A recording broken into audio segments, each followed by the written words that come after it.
Welcome to the official YouTube channel of iMOStek Circuits. Please visit our official website www.imostek.in for online purchases and all documentation. In this video, we will see how our serial programmer provides complete programming solution for the FPGA present on Fusion board. The serial programmer communicates with onboard program controller to upload Xilinx generated binary files in the Fusion board. The program controller uses slave serial protocol to load any binary file into the FPGA. In Fusion board, you can directly load the binary file to the FPGA, or you can load several FPGA codes to onboard 8 memory locations, or you can write to FPGA and memory at the same time, or you can load any of the 8 onboard stored binary file to the FPGA. We will now show some examples to provide more clarity on how to use the serial programmer in real. So first, let's set up a connection to the Fusion board. The power can be provided by the microcontroller side USB or the barrel jack.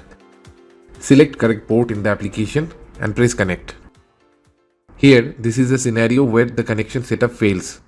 In this case, the toggle switch is positioned at communication mode. Let's toggle back to the programming mode. Now we are connected. After successful connection, the application shows the connection status, board name and board ID at status bar, and also lists all the codes loaded in different memory segments of the onboard code memory. This is the power on upload setting. If this setting is enabled, the FPGA is loaded with a code from selected memory segment at power on. Every time a memory access operation is chosen, one can change the power on upload setting. We have chosen a binary file. Let's load it into memory segment 1 and FPGA simultaneously.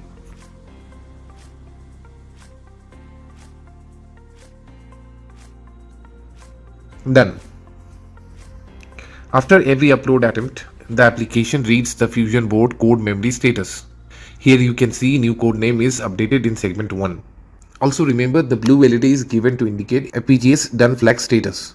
If there is no code, or when a code is loading into FPGA, it stays on and goes off only if a code is successfully loaded into the FPGA.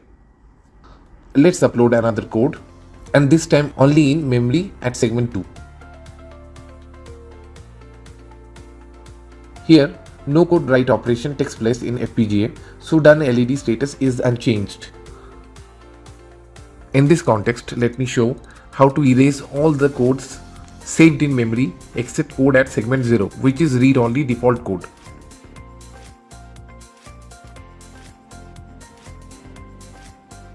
After every flash erase, the board setting changes to power on loading from default segment, which means segment 0 code is loaded into FPGA at power on. When power on load is enabled, if we load a code to any segment, power on load segment gets selected to that segment automatically. For example, say we write to segment 1 and restart the board.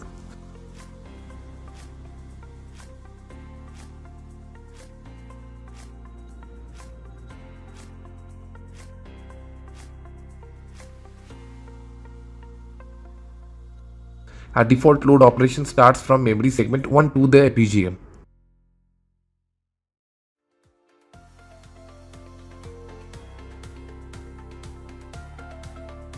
Here some random files we are uploading.